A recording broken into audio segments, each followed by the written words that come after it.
Seja bem-vindo ao canal Futebolaço, eu sou o Dieguinho. Então, rapaziada, tá entrando no ar mais um giro de notícias do meu, do seu, do nosso Clube de Regatas Vasco da Gama. Você que tá chegando aqui pela primeira vez, se inscreve no canal, ativa o sininho para não perder os próximos vídeos. Segue a gente lá no Instagram, estamos fazendo um trabalho muito bacana por lá. E segue a gente também no Twitter, Dieguinho dá várias informações e opiniões também por lá. Já chega deixando o seu like marotaço para dar aquela moral e ajudar na divulgação do vídeo.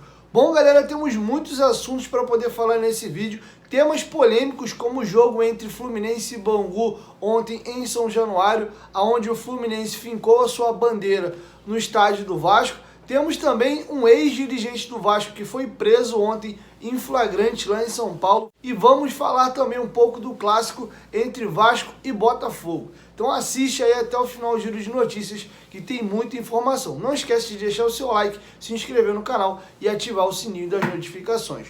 Bom, vamos começar pela polêmica aí do Frank Assunção. Polêmico dirigente que teve uma passagem relâmpaga como diretor executivo do Vasco em 2012 por apenas 30 dias, foi preso ontem em flagrante em Campinas, no bairro ali da Vila Mimosa. Tudo aconteceu quando ele foi denunciado por um motorista de aplicativo por ter agredido ele e o ameaçado com armas de fogo. A polícia militar foi a 50 metros do local aonde Frank Assunção estava e o mesmo foi preso. Chegando na residência, viram que ele estava com uma mochila. Dentro dessa mochila tinham 2 armas de fogo, munições, máscaras, martelo e nylon.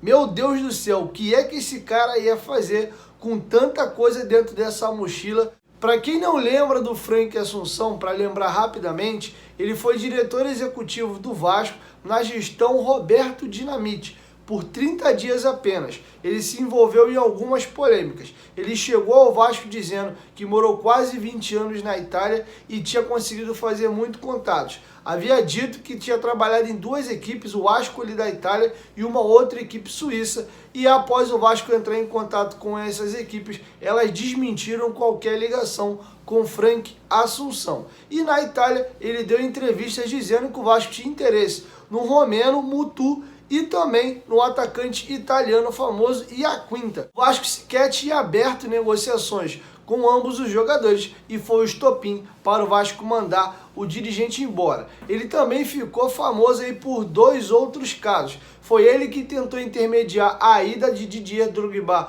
ao Corinthians em 2007 e um pouco mais atrás ele tentou sem sucesso levar o famoso atacante Christian Vieri para o Botafogo de Ribeirão Preto. E a última aparição dele no futebol brasileiro foi alguns anos atrás, onde ele intermediou uma possível ida de Mário Balotelli ao Flamengo e também não teve sucesso nessas negociações. Que o cara era pintado aí de maluco, isso a gente já sabia. Agora, ser preso aí por porte ilegal de armas, com 2 armas numa mochila, nylon, máscara, martelo, essa daí para mim é novidade. Após agredir um motorista de aplicativo e também ameaçá-lo com armas de fogo.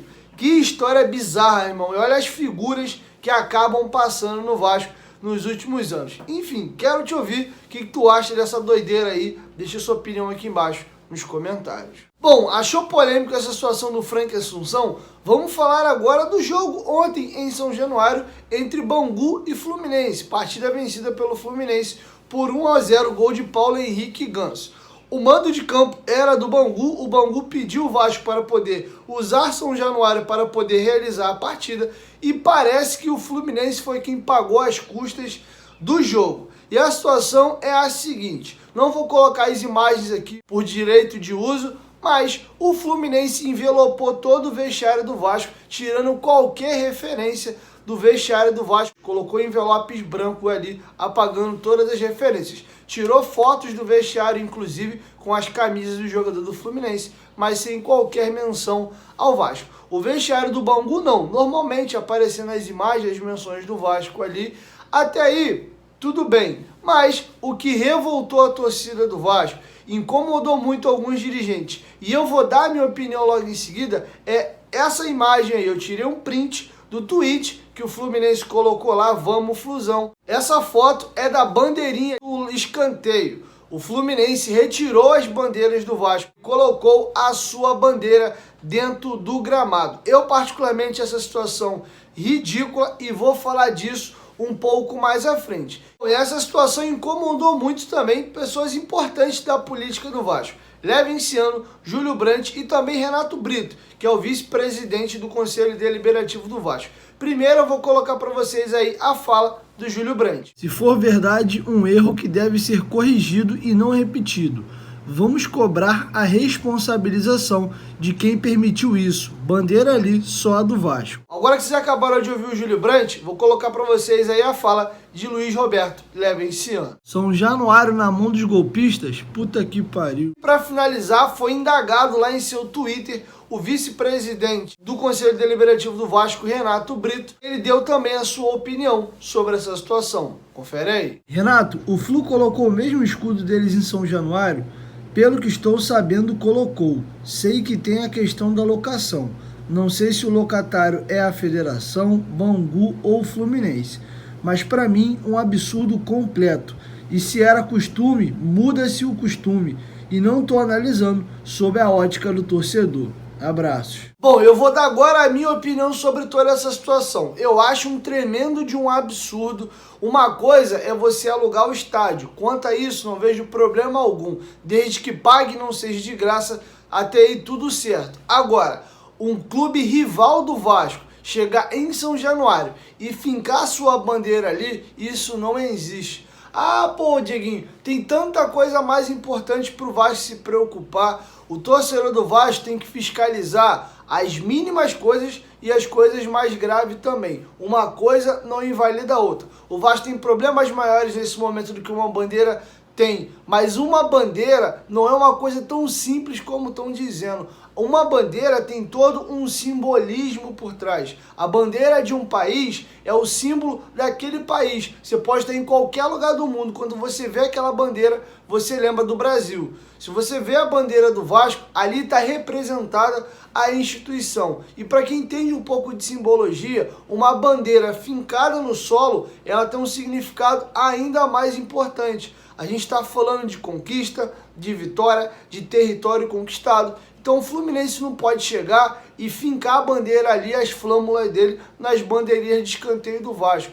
Primeiro, que a história tá super esquisita, porque o mandante do jogo era o Bangu e não o Fluminense. E aí o Fluminense envelopa o vestiário todo dele, o Bangu não. O Bangu deixa o vestiário normal e eles colocam a bandeira ali. Eu sinceramente não consigo entender, não dá para aceitar essa situação. Inclusive, eu gostaria de ver um posicionamento oficial da diretoria do Vasco. Nós vimos aí o Júlio Brandt, o Levinciano e o Renato Brito, que é o vice-presidente ali do Conselho Deliberativo do Vasco, inclusive é integrante da chapa Sempre Vasco, dando a opinião deles. Mas eu gostaria de ver Jorge Salgado, Carlos Osório, Duque Estrada, que são os testas de ferro do Vasco, se posicionando sobre essa situação. Primeiro, você alugou o estádio para o Fluminense, foi para o Bangu, mas quem pagou as custas foi o Fluminense. Dentro desse contrato tem que ter cláusulas, você pode usar, mas você não pode fazer isso, você não pode fazer aquilo. Não é assim, virar bagunça, o Fluminense chega, joga em São Januário, mete a bandeira dele e fica por isso mesmo. Se a gente não se valorizar, quem é que vai respeitar o Vasco? Isso não é besteira. Uma bandeira tem um significado muito grande. Eu duvido, se o rival lá tivesse estádio, coisa que ele não tem, joga no Maracanã, se eles iriam alugar o estádio pra gente e deixar o Vasco chegar lá e meter a bandeira dele. Eu, sinceramente, achei uma situação muito errada. Mas, enfim, quero ouvir vocês. Deixa sua opinião aqui embaixo nos comentários. Falando sobre o jogo, o Vasco enfrenta o Botafogo logo mais às 18 horas da noite. Não terá transmissão de TV aberta. A partida só será transmitida via pay-per-view. Ou você assina o pay-per-view ali da Sky, da Claro, da NET, ou você assina o pay-per-view do Vasco, que a transmissão é feita pela Vasco TV.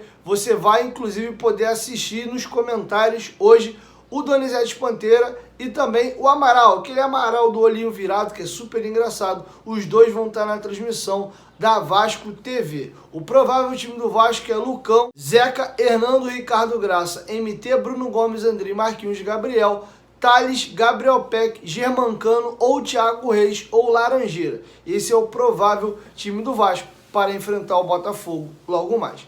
Bom, rapaziada, é isso. Essas eram as informações que eu tinha para trazer para vocês nesse girão de notícias. Logo mais, por volta de 4, 5 horas da tarde, eu vou fazer uma live aqui no canal, a gente poder fazer aquele esquenta para a partida entre Vasco e Botafogo. E nessa live também eu vou sortear as 6 camisas do Vascão em parceria com a 1xBet. Bom, galera, é isso. Vou encerrando minha participação por aqui. Chegou até aqui, dá essa moral, deixa o seu like. Não esquece de se inscrever no canal, ativar o sininho das notificações, porque toda vez que tiver vídeo novo aqui no canal, o YouTube vai te mandar uma notificação e você vai ficar bem informado. Notícias corretas, bem apuradas, com credibilidade e, claro, os melhores comentários, beleza? 1, 2, 3, futebolaço. Tamo junto, família. Eu, meu momento de volta Vasco. Tamo junto, valeu, fui!